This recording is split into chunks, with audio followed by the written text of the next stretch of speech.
The bridge of the warship Eternal Dominion buzzed with excitement. Officers moved between their stations with quick steps and bright eyes. Today was a good day. Today was a historic day. They had finally caught the ghost. Captain Daewon stood at the center of the bridge, his chest puffed out with pride. His blue skin gleamed under the harsh lights of the command center. His forearms were crossed in satisfaction as he stared at the viewing screen. On it, a small cell appeared. Inside that cell sat a human. The human looked ordinary. Too ordinary. Lean build, covered in old scars, wearing torn clothing from the battle. The prisoner sat on the metal bench with hands folded, saying nothing, showing nothing on their face. But Captain Daewon knew better. This was no ordinary human. This was the Reaper. For 3 years, the Reaper had been a nightmare for the Veltraxian Empire. Supply convoys disappeared without warning. Military outposts went silent in the night. Commanders were found dead in their locked quarters. Every time the evidence pointed to one human operator. Every time there were no witnesses. The Reaper never left anyone alive to tell the story. Until now. Commander Hyuk approached the captain with slow, careful steps. His gray skin looked pale in the light. Unlike the other officers, he did not smile. His 2 eyes, deep and dark, showed worry instead of joy. "Captain," Hyuk said in a low voice, "something feels wrong about this." Daewon waved one of his hands dismissively. "Wrong? We cornered their ship in the asteroid field. We damaged their engines. They surrendered. What could be wrong?" "That is exactly what worries me," Hyuk replied. "The Reaper has never surrendered before. Never been cornered. Never been captured. Why now? Why so easily?" Daewon laughed, a harsh sound that echoed through the bridge. "You worry too much, old friend. Perhaps the famous Reaper finally made a mistake. Perhaps they are not as skilled as the stories say. Or perhaps they simply got tired of running." At her station near the back of the bridge, Intelligence Officer Jiwoo listened to this conversation while reviewing data on her screen. Her green skin seemed to glow in the reflection of her monitors. Her thin fingers moved quickly across the controls, pulling up file after file. Jiwoo had spent months studying the Reaper. She knew every reported attack, every pattern, every detail that intelligence had gathered. The profile she had built was clear. This human was smart, patient, and never acted without a plan. The Reaper specialized in impossible situations. They turned every disadvantage into a weapon. So why did they surrender? She pulled up the battle report from the asteroid field.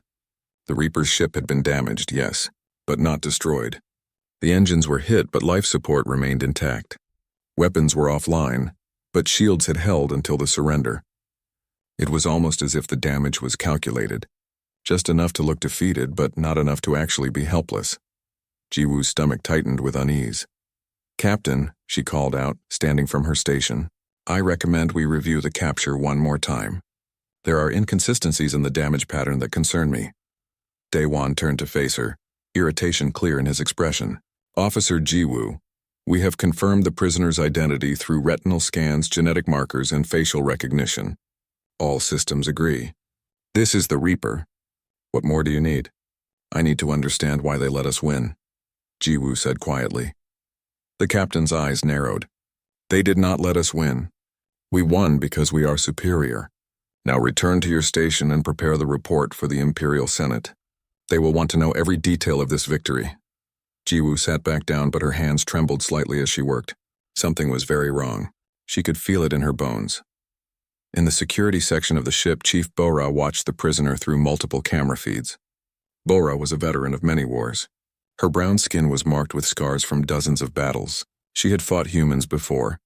During the early conflicts when Earth first pushed into space, she knew what they were capable of. Humans were dangerous because they refused to give up. They learned fast. They adapted faster. Put a human in an impossible situation, and they would find a way to turn it around. That was what made them terrifying opponents. Bora had ordered maximum security for the prisoner. The cell had energy dampeners that blocked all electronics. Kinetic barriers surrounded the space, ready to activate at the first sign of movement. 6 guards stood outside at all times, rotating every 4 hours to keep them fresh and alert. Cameras watched from every angle, recording everything. Yet the human just sat there, not moving, not speaking, just sitting with hands folded, eyes half closed as if meditating or sleeping. But Bora knew better. The prisoner was watching, studying, learning. She tapped her communication device. All security teams maintain high alert. Do not approach the cell unless absolutely necessary. Do not speak to the prisoner. Do not make eye contact for more than a few seconds. Treat this subject as extremely dangerous at all times. The guards acknowledged her orders. Bora watched the screens for another moment, then returned to reviewing security protocols. Every system was perfect. Every precaution was in place. The prisoner could not escape. It was impossible, but she still felt uneasy. 3 days passed. The Eternal Dominion traveled toward the Veltraxian homeworld at maximum speed. Captain Daewon wanted to arrive quickly so he could present his prize to the Imperial Senate. This capture would make him famous. It would earn him medals, promotions, and a place in history books. The prisoner remained silent for all 3 days. The human ate the food provided without complaint, used the basic facilities in the cell when needed, slept for exactly 6 hours each night, exercised for 1 hour each morning with precise movements, and spent the rest of the time sitting motionless on the bench. The crew began to relax. Maybe the Reaper was just a human after all. Maybe the stories had been exaggerated. Maybe there was nothing to fear. On the morning of the 4th day, everything changed. The prisoner stood up from the bench and walked slowly to the transparent barrier of the cell. For the first time since being captured, the human looked directly at one of the cameras. The face that had been blank and empty now showed a small smile. It was not a friendly smile. It was the smile of a predator that had just finished setting a trap. The prisoner spoke. The voice was calm, quiet, and absolutely cold. You should have killed me in space. Those words echoed through every speaker on the bridge. Officers froze at their stations. Captain Daewon felt a chill run down his spine. Commander Hyuk closed his eyes and let out a slow breath, as if his worst fears had just been confirmed. Jiwoo looked at her screens with new understanding. The pieces fell into place. The careful damage to the ship. The easy surrender. The quiet cooperation. It had all been planned. The Reaper had wanted to be captured, wanted to be brought aboard, wanted to be taken deep into Veltraxian space, but why? In the security center, Bora jumped to her feet and started issuing orders. All teams to high alert. Increase monitoring on all systems. Check for any anomalies in power distribution, computer access, or environmental controls. Now! The guards outside the cell shifted nervously, gripping their weapons tighter. On the screens, the prisoners simply returned to the bench, sat down, folded their hands, and closed their eyes. The smile remained. Captain Daewon tried to maintain his composure, but his hands shook slightly. He had hunted the Reaper for 3 years. He had finally caught his prize. But now, looking at that small smile on the prisoner's face, he wondered something terrible. Who had really caught whom? The prisoner's words haunted the crew. You should have killed me in space. Those 7 words spread through the ship like a disease. Officers whispered about them in corridors. Guards repeated them during shift changes. Even the maintenance workers talked nervously about what the human had meant. Captain Daewon tried to restore confidence. He called a meeting with his senior staff and spoke with authority. The prisoner is trying to frighten us. Ignore the games. We have the most advanced security systems in the fleet. One human cannot escape from this ship. We will deliver them to the homeworld as planned. But his voice lacked the certainty it had before. Bora doubled the security around the cell. Now 12 guards stood watch instead of 6. She installed additional sensors in the walls, floor, and ceiling. Every piece of equipment in the containment area was checked and rechecked. Nothing was left to chance. Yet strange things began to happen. On the 5th day of captivity, 2 guards outside the cell collapsed without warning. The alarm went off immediately. Security teams rushed to the location expecting to find the prisoner escaping. Instead, they found the cell door still locked and sealed. The energy barriers were active. The prisoner sat on the bench exactly where they had been for hours, hands folded, eyes closed. But the 2 guards were unconscious on the floor. Their weapons were missing. Bora reviewed the security footage frame by frame. The cameras showed nothing unusual. The guards had been standing at their posts. Then, for exactly 30 seconds, the video showed some interference. Not enough to trigger alarms, just a small glitch in the feed. When the cameras cleared, the guards were on the ground. The medical team examined the unconscious guards. They found precise pressure points on their necks had been struck. The kind of strikes that required expert knowledge of Veltraxian anatomy. The kind of strikes that shut down the nervous system instantly without causing permanent damage. How? Bora asked herself while staring at the cell. The door never opened. The barriers never dropped. How did the prisoner touch them? Commander Hayuk had an answer, and he did not like it. He gathered Bora, Jiwoo, and the captain in a secure room away from other crew members. The Reaper did not need to leave the cell, Hayuk explained.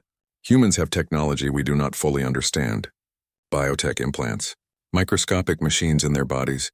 Perhaps the prisoner has been reaching through the barriers somehow or using devices we cannot detect. Jiwoo pulled up data on her tablet. I have been researching human military technology since the capture. There are reports of operatives with neural implants that can interface with computer systems. Others have nanomachines in their blood that can form tools or weapons. Some even have modified cells that generate electromagnetic pulses. She looked at the others with fear in her eyes. We scanned the prisoner when they came aboard. But our scans look for weapons and explosives. If the technology is biological or if it is small enough, we would have missed it. Daewon slammed his fist on the table. Then we increased the energy dampeners. We shut down all automated systems near the cell. We post guards out of reach. The prisoner will not be able to touch them. Bora nodded and immediately implemented the new protocols. The containment area became completely isolated. No automated food delivery, no electronic monitoring except cameras. Guards were positioned 30 meters away from the cell, too far for any physical attack but close enough to see if the prisoner tried to escape. For 2 days, nothing happened. The prisoner remained motionless. The ship continued toward the Veltraxian homeworld. The crew began to relax again, thinking perhaps the new security measures had worked. Then, on the 7th day, the lights went out. Not everywhere. Just in certain sections. Engineering reported power fluctuations in the main reactor. Life support hiccuped for exactly 3 seconds. Gravity generators stuttered. The problems were small, barely noticeable, and they fixed themselves almost immediately. But Jiwoo noticed a pattern. She mapped the power fluctuations and gasped at what she found. Every system that had problems was connected to the ship's main computer network. And every fluctuation had happened in a specific sequence, almost like someone was testing the systems one by one. She ran a deep diagnostic on the computer core and discovered something impossible. There were new programs in the system, small pieces of code that should not exist. They were hidden well, disguised as normal system processes, but they were there. Someone had been accessing the ship's computer. And there was only one person who could have done it. Jiwoo brought her findings to Hayuk immediately. Together they went to the containment area and studied the cell from every angle. It took them an hour, but they finally found it. Thin lines, almost invisible, ran from the cell through tiny gaps in the wall panels. They were not wires. They looked organic, like spider silk, but they pulsed with faint light. The prisoner had somehow created these connections and run them through the ship's infrastructure to access computer systems. This is not possible, Hayuk whispered. We had energy dampeners. We had sealed the cell. How did they do this? Jiwoo examined the thin lines more closely with a scanner. These are biotech fibers. They are growing from the prisoner's body and spreading through the ship. They are too small for our initial scans to detect. They must have started growing them the moment they entered the cell. Hayuk felt ice in his stomach. 7 days. The prisoner has had access to our systems for 7 days. What have they been doing? They pulled the security logs and discovered the truth. The Reaper had been learning everything. Ship layouts, security protocols, guard rotations, officer schedules, weapon locations, escape routes, everything. But that was not the worst part. The logs also showed outgoing transmissions, small bursts of encrypted data being sent toward human space. The prisoner had been reporting everything back to Earth Command. The Veltraxians had not captured the Reaper. They had invited a spy directly into their most secure warship. Yuk ran to find the captain. He found Daewon in his quarters, reviewing reports about the ceremony that would happen when they reached the homeworld. The commander did not wait for permission to speak. Captain, we need to kill the prisoner immediately. Right now. This was all a trap. The Reaper wanted to be captured. They have been using us to gather intelligence and send it to Earth. We are in extreme danger. Daewon stood up, anger flashing in his eyes. Kill them? Are you insane? This prisoner is my ticket to fame and promotion. The Senate is waiting for us. I will not throw away this opportunity because of some paranoid theories. This is not paranoia, Hayuk insisted. This is military doctrine. Humans do this. They allow capture to infiltrate enemy positions. We are following exactly the pattern that has destroyed other ships. We need to act now. Before Daewon could respond, alarms started blaring throughout the ship. Bora's voice came over the communication system, strained and urgent. Security breach in the armory. Weapons are missing. Multiple storage lockers have been accessed. Daewon and Hayuk ran to the bridge. The security cameras showed chaos. Somehow, weapons storage had been opened remotely. Equipment was missing. Plasma rifles, cutting tools, explosive charges, body armor. Enough gear to outfit a small assault team, but how? The armory had separate security systems. Multiple locks. Armed guards. No one could have accessed it without being seen. Jiwoo checked the camera logs and found the answer.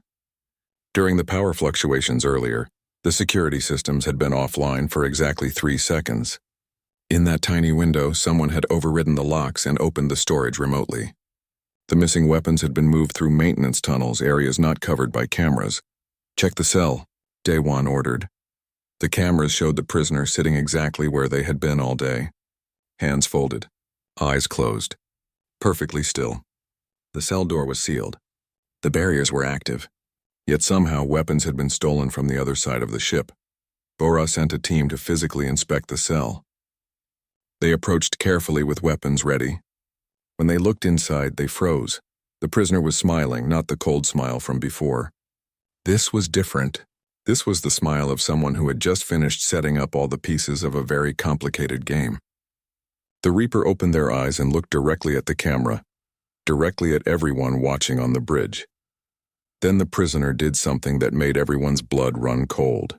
They raised one hand and waved, a small casual wave, like saying hello to an old friend or saying goodbye to someone who was already dead. Captain Daewon stared at the viewing screen, watching the prisoner wave at them. His pride finally cracked. Fear replaced it. He turned to Bora with wild eyes. Seal everything. Lock down the entire ship. No one moves without my direct order. Find those weapons. Find them now. Bora began shouting commands. Security teams spread through the vessel, searching every room, every storage area, every maintenance tunnel. The ship transformed into a fortress. Bulkhead doors closed. Security checkpoints activated. Every crew member was accounted for and confined to their stations, but the weapons were not found. It was as if they had simply vanished into the walls. Jiwoo worked frantically at her computer, trying to track the prisoner's access to the ship's systems. She discovered more hidden programs, more modifications to critical systems. The Reaper had been preparing something for days, building a framework of control that spread through the entire vessel like roots through soil. They have access to environmental controls, she reported with a shaking voice. Navigation, communications, even weapon systems. Captain, the prisoner could potentially take control of the ship if they wanted to. Hyuk slammed his hand on the console. We need to cut the main computer offline. Disconnect everything, go to manual controls. That would leave us flying blind, the navigation officer protested. We would not be able to maintain course. Our weapons would be offline. Communications would fail. Better blind than controlled by the enemy, Hayuk shot back. Before Daewon could decide, the lights flickered, just for a moment. But in that moment something changed. Officers at their stations gasped and pointed at their screens. Systems were shutting down one by one, not crashing, shutting down deliberately in a careful sequence. Then, just as suddenly, everything came back online. But when the systems restored, Bora's security console showed something impossible. The cell was empty. No, Bora whispered. No. She switched through camera angles desperately. Every view showed the same thing. The cell door was still sealed. The energy barrier still glowed. But the prisoner was gone. Security teams rushed to the containment area. They arrived to find guards standing at their posts, confused and alert. The cell looked exactly as it had for days, except it was empty. Search everything, Bora commanded through the communication system. The prisoner cannot have gone far. They are somewhere in this section. Teams tore apart the containment area looking for clues. It took them 30 minutes to find the answer. One soldier noticed something strange about the floor of the cell. A section looked slightly different in color. When they tested it, the material was not metal, It was some kind of polymer compound. They pulled it away and found a hole, perfectly cut through reinforced metal, leading down into the maintenance systems below the cell. But how? When? The cameras had been watching constantly. Jiwoo reviewed the footage again, this time looking for specific things. She slowed the video down and enhanced the image quality. Finally, she saw it. During power fluctuations over the past week, the cameras in the cell had experienced tiny moments of static. Just a few seconds each time, barely noticeable. The prisoner had been using those moments. During each blackout, they had cut a small piece of the floor using tools they had somehow fabricated. Then they had replaced the cut section with material made from the cell's own polymer coatings, reshaped and recolored to match perfectly. Over days, they had carved an escape route right under everyone's eyes. This level of patience, Hyuk said quietly. This precision. We were never holding a prisoner. We were giving shelter to a predator while it prepared to hunt. Bo-Ra organized search teams immediately. 50 soldiers armed and ready began sweeping the ship deck by deck. They moved in groups, checking every corridor, every room, every possible hiding place. Surely one human could not hide from 50 trained warriors, but the Reaper knew the ship better than they did. While they had been guarding a cell, the prisoner had been studying maps through computer access, learning patrol routes, memorizing blind spots, planning. The first team went silent in Engineering Section 3. Bo-Ra tried to contact them but got no response. When backup arrived, they found 5 soldiers unconscious on the floor. Their weapons were gone. Their armor had been removed.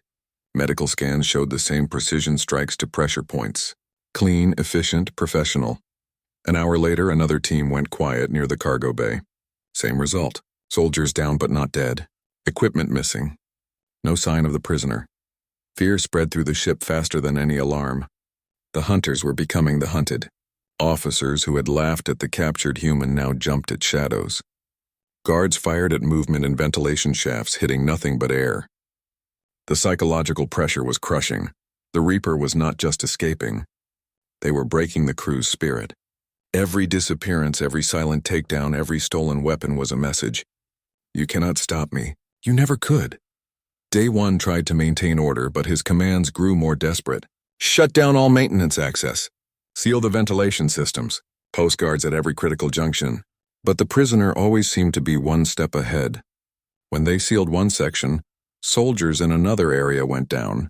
When they focused searches on the lower decks, equipment disappeared from upper levels. It was as if the Reaper could see everything they were doing. Jiwoo realized the truth. The computer access. The prisoner still has it. Those biotech fibers are still in the walls, still connected. They can see our security feeds. They know where every soldier is at all times. We are not hunting them. They are playing with us. Hyuk made a decision. We need to evacuate non-essential personnel to secure areas. Lock them behind armored doors. Keep only security teams active. Reduce the number of targets the prisoner can reach. As crew members hurried to safe zones, strange things began happening throughout the ship. Lights would turn off in empty corridors, then turn back on. Doors would open and close by themselves. Temperature controls would shift, making some areas too hot or too cold. The prisoner was manipulating the environment, adding to the psychological warfare. A young officer found a message written in steam on a bathroom mirror. Just 3 words in standard language. You were warned. Another soldier discovered her weapon had been taken from her locker and left in the middle of a hallway, arranged in a specific pattern. When Bo-Ra analyzed it, she recognized military signal code. The pattern spelled out a number. 12,000. Jiwoo understood immediately. Terminus 7, the colony the Empire attacked. 12,000 humans died there. This is personal for the prisoner. This is revenge. The realization hit everyone like a physical blow. This was not just an escape attempt. This was not just intelligence gathering. The Reaper had come aboard with a mission. They were systematically dismantling the ship and its crew as payback for the massacre. By the 10th hour after the escape, 20 soldiers had been incapacitated. Enough weapons and equipment for a small army had been stolen and hidden throughout the ship. Critical systems showed signs of tampering, and the prisoner had not been seen by a single camera since leaving the cell. Day 1 sat in his command chair, looking older than he had that morning. His certainty was gone. His pride was shattered. He finally turned to Hyuk with defeated eyes. What do we do? How do we fight something we cannot see? Someone who knows our ship better than we do? Hugh studied the tactical displays, watching the patterns of disappearances and system intrusions. A picture was forming. The prisoner was not randomly causing chaos. Every action served a purpose. Every stolen weapon was positioned somewhere specific.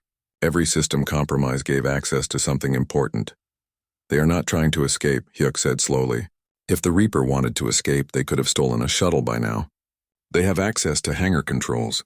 They could have opened an airlock and been gone. Then what are they doing? Daewon asked. Hyuk looked at the captain with grim understanding. They are taking control of the ship. Before anyone could respond, all the lights on the bridge went red. Emergency alarms began blaring. A computerized voice announced something that made everyone's heart stop. Engineering override detected. Reactor control access compromised. Navigation systems under external command. Jiwoo checked her systems and gasped. The prisoner has reached engineering. They are interfacing with the main reactor controls. Bora grabbed her weapon. All security teams to engineering. Stop them. Use any force necessary. 50 soldiers, all that remained active, converged on the engineering section. They sealed every entrance, every exit, every ventilation shaft. The Reaper was trapped inside with nowhere to run, or so they thought. The engineering section was massive. Rows of machinery stretched in every direction, humming with power. Catwalks crossed above reactor cores that glowed with contained energy. The air was hot and filled with the smell of ozone and metal. 50 soldiers took positions at every entrance. Their weapons were charged and ready. Officers monitored every sensor, every camera, every detection system. The Reaper was inside somewhere. There was no way out. Bora coordinated the assault through her communication device. Teams 1 through 5 advance slowly. Check behind every machine. Watch the catwalks above. The prisoner is armed with our weapons, so stay in cover. Fire on sight. The soldiers moved forward carefully. Their eyes scanned every shadow, every gap between machines. The engineering section was a maze of equipment and pipes. Perfect for ambushes. Perfect for someone who knew exactly where everyone was. Team 3 found the first trap. A soldier stepped on a floor panel that looked normal. It collapsed under his weight, dropping him into a maintenance pit. His teammates pulled him out quickly, but his ankle was broken. One soldier down without the prisoner even being seen. Team 5 discovered tripwires made from that same biotech fiber. Invisible until someone walked through them, triggering equipment to fall from above. 2 more soldiers were injured by falling debris. Not seriously, but enough to slow the advance. The Reaper had turned the entire engineering section into a battlefield. Every step was dangerous. Every corner could hide a threat. The soldiers' confidence began to crack. Then the lights went out, not completely dark. Emergency lighting kicked in, bathing everything in dim red. But the shadows were deeper now. Visibility was cut in half. The soldiers activated their weapon lights, creating moving beams that swept through the darkness. That was when the real attack began. A soldier on the eastern catwalk suddenly fell. His teammates rushed over and found him unconscious, a precise strike to his neck. His weapon was gone. They had not heard anything, had not seen anything. One moment he was fine, the next he was down. Another soldier near the reactor controls felt something wrap around his ankle. Before he could react, he was pulled off his feet and dragged into the shadows between machines. His team found him seconds later, alive but unconscious, stripped of weapons and armor. The Reaper was moving through the soldiers like a ghost. Using the darkness, using knowledge of their positions from computer access, using every advantage. Each takedown was silent and efficient. Each strike removed another threat. Bora watched in horror through the helmet cameras. The soldiers were trained warriors, but they were fighting an opponent who could see in the dark, who knew exactly where they were, and who had turned the entire environment into a weapon. "Fall back," she ordered. "Regroup at the entrance. We need a new strategy." But as the soldiers tried to retreat, they found their path blocked. The bulkhead doors had closed. Someone had overridden the controls and sealed all the exits. They were trapped inside with the Predator. Panic began to spread. Soldiers fired at shadows. They shouted warnings to each other. The organized assault turned into chaos. And in that chaos, the Reaper moved freely, taking down target after target. On the bridge, Captain Daewon watched his soldiers fall one by one. His face had gone pale. His hands shook. Everything he had believed about military superiority was crumbling. "How?" he whispered. "How is one human doing this?" Hugh had studied human military history during the war. He knew the answer. They are not stronger than us, not faster, not even more numerous. But humans train their special operatives to be perfect in chaos. They learn to use environment as a weapon. They memorize patterns and exploit weaknesses. They turn every disadvantage into an advantage. That is why they are dangerous. Jiwoo pulled up data on her screen. The transmissions to human space have increased. The prisoner is sending real-time information about our ship, our crew, everything. This was never just about escaping. This was always about intelligence gathering. She looked at the others with sudden understanding. We were the target from the beginning. The Reaper allowed us to capture them so they could get close. They wanted to be on our ship. They wanted access to our systems. We thought we were hunting them, but they were hunting us. In engineering, only 10 soldiers remained standing. The others were unconscious, scattered throughout the section. The survivors had gathered in a defensive circle near the main reactor, weapons pointed outward, watching every direction. Then a voice came through the ship's communication system. Not filtered through equipment. Clear and strong. The prisoner was using the ship's speakers to broadcast directly. 3 years ago, your empire attacked Terminus 7, a peaceful human colony. No military presence, no threat to anyone. You killed 12,000 people, men, women, children, all dead because you wanted to send a message that humans were not welcome in this sector. The voice was calm but filled with controlled anger. Everyone on the ship listened. Terminus 7 was my home. Those 12,000 people included my family. So Earth sent me here with a mission, not to kill you all. That would be too easy. Too quick. No, my mission was to teach you a lesson you would never forget. On the bridge, Hyuk closed his eyes. He knew what was coming. I have control of your ship now, the Reaper continued. I can destroy the reactor. I can open all the airlocks. I can turn your weapons on yourselves. I could kill everyone aboard right now if I wanted. But I am going to give you a choice. Daewon found his voice. What choice? What do you want? I want your captain to admit what he did. I want acknowledgement that the attack on Terminus 7 was wrong. I want a formal apology transmitted to Earth Command, and I want a promise that it will never happen again. Silence filled the bridge. Daewon looked at his officers. His pride warred with his fear. Admit fault? Apologize to humans? It would end his career, destroy his reputation, make him a disgrace. But looking at the screens showing his unconscious soldiers, looking at the system readouts showing the prisoner's complete control, he realized he had no real choice. The Reaper had won.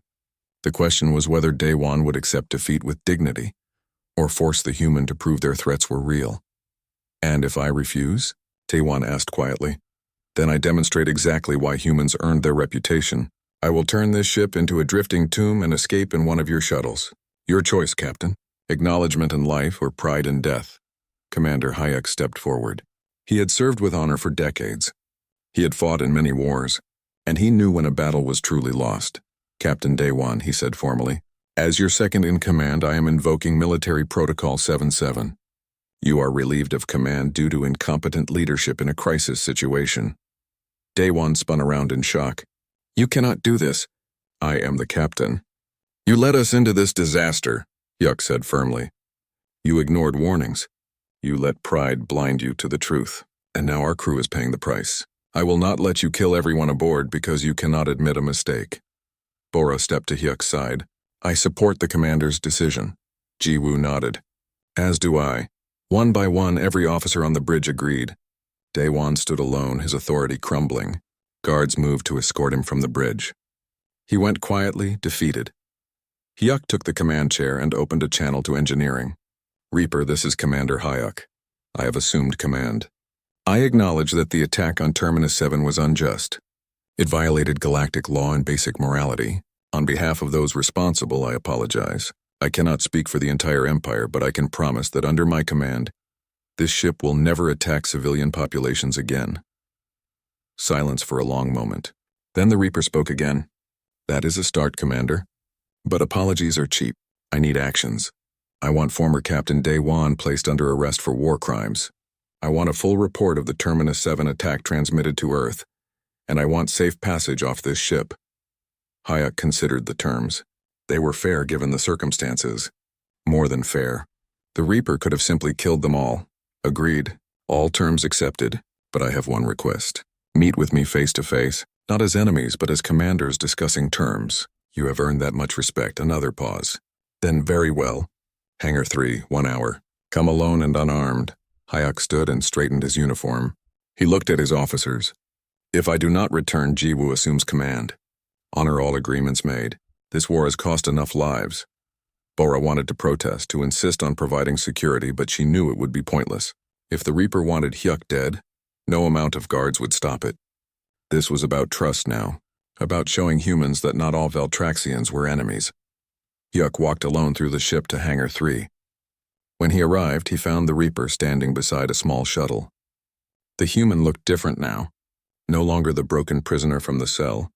Now they stood confident, alert, covered in equipment taken from fallen soldiers, but the prisoner's weapon remained holstered. "Commander," the Reaper said simply. "Reaper," Hayek replied. They studied each other for a moment. Two warriors from different species, different cultures, but understanding each other perfectly. "Your soldiers will recover," the Reaper said. "I used non-lethal force on all of them. I could have killed them, but that was not my mission. My mission was to make a point." "Point made," Hayek said. "We will transmit all information about Terminus." The Eternal Dominion limped back to Veltraxian space under Commander Hayek's command.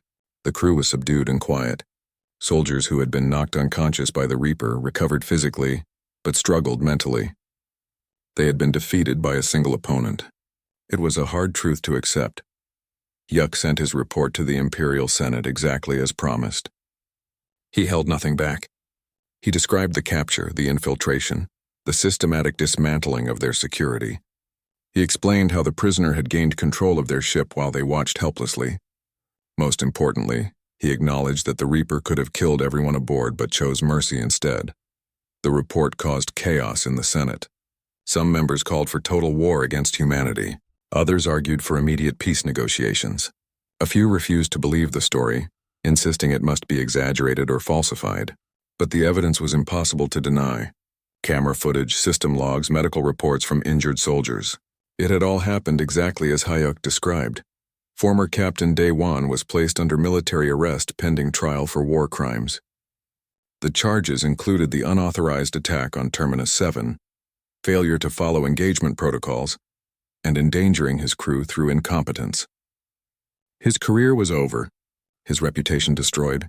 History would remember him not as a great hunter, but as the fool who captured the Reaper and nearly died for his pride. Jiwoo was reassigned to a special intelligence unit focused entirely on studying humans. Her first task was to create a comprehensive analysis of the Reaper's tactics. She spent months reviewing every second of footage, every system log, every piece of evidence. Her final report was chilling.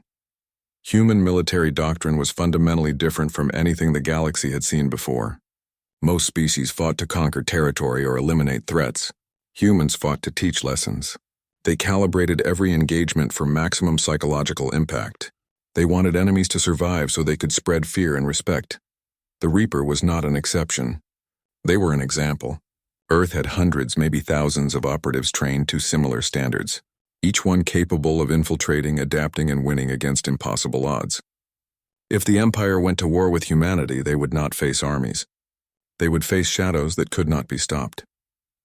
Jiwoo's report ended with a recommendation that terrified the Senate. Do not fight humans unless you are willing to lose everything. They may be weaker in numbers and technology, but they are stronger in determination and creativity. They will find ways to defeat us that we cannot imagine. The only winning move is not to play. Bora retired from military service 6 months after the incident. She could no longer serve knowing that she had implemented perfect security and still failed to contain a single prisoner. In her exit interview, she was asked what lesson she learned from the experience. Her answer was simple. I learned that humans do not fight fair. They fight to win, and there is a difference. She opened a private training academy that taught counterinsurgency tactics. Her courses focused specifically on human methods. Many soldiers attended, eager to learn how to defend against operatives like the Reaper. But Bora was honest with her students. Most of what humans did could not be countered. It could only be survived. Stories about the incident spread throughout the Empire faster than official reports. Soldiers told their friends. Officers whispered to colleagues.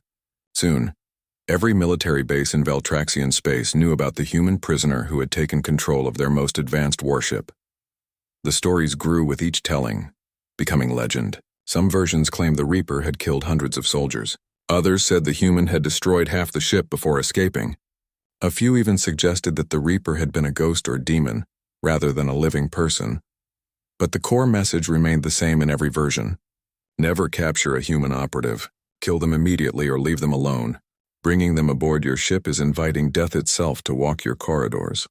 The story reached other alien civilizations through trade networks and diplomatic channels.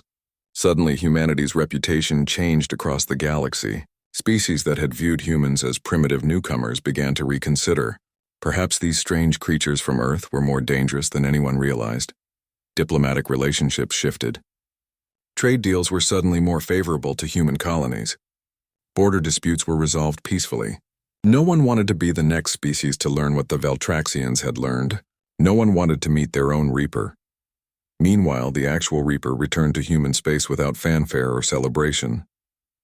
The shuttle was intercepted by Earth military forces 3 days after leaving the Eternal Dominion. The operator was debriefed, examined medically, and cleared for duty. The mission was classified at the highest level, but recordings of the confrontation leaked anyway.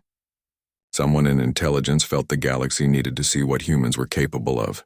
The video spread through underground networks, watched by billions across hundreds of worlds.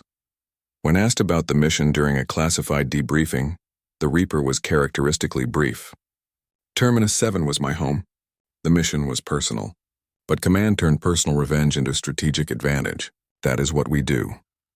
The officer conducting the debriefing asked if the operator had any regrets. The Reaper thought for a moment before answering. I regret that 12,000 people died because aliens thought humans were weak. I regret that I could not save them. But I do not regret teaching those aliens the cost of underestimating us. Regret is for mistakes. This was justice. Earth Command was pleased with the mission's results. They had demonstrated human capabilities without starting a full-scale war. They had sent a message to every civilization in the galaxy. Humans could be peaceful neighbors, but they would not be victims. Attack a human colony, and you would face consequences that no amount of military power could prevent. The Reaper was offered medals, commendations, and public recognition. They refused all of it. The operator requested only one thing: reassignment to active duty. There were other colonies to protect, other threats to address, other lessons to teach. Command approved the request immediately. Within a week, the Reaper disappeared back into the shadows where such operatives belonged. Months later, on a distant mining colony in another sector, a different alien species made the same mistake the Valtraxians had made. They attacked a small human outpost, killing 30 colonists. The aliens celebrated their easy victory and prepared to claim the territory. 2 weeks after the attack, strange things began happening on the alien command ship. Systems malfunctioned. Guards disappeared. Weapons went missing. The commander received a message on his private terminal. A message that had not been sent through any known communication network. A message that appeared as if by magic. It contained only a number and a warning. 30. And 3 words. Remember Terminus 7? The commander checked his security cameras and saw a figure moving through the shadows of his ship. Lean, scarred, moving with purpose and confidence. He recognized the description immediately. Every military officer in this sector of space knew the stories. The Reaper had come for them. Back in Valtraxian space, Commander Hayuk received reports about the new incident. He read them carefully and felt a strange mixture of emotions. Sympathy for the aliens who were learning the same hard lesson he had learned, and relief that it was not his problem anymore. He had survived his encounter with humanity's shadow. He had learned to respect rather than fear them. Most importantly, he had learned when to fight and when to negotiate. That wisdom had saved his life and his crew. Yuk composed a message and sent it to the alien commander whose ship was currently being infiltrated by the Reaper. The message was short but sincere. You cannot win by fighting. You can only survive by talking. Accept responsibility for the attack. Promise it will not happen again.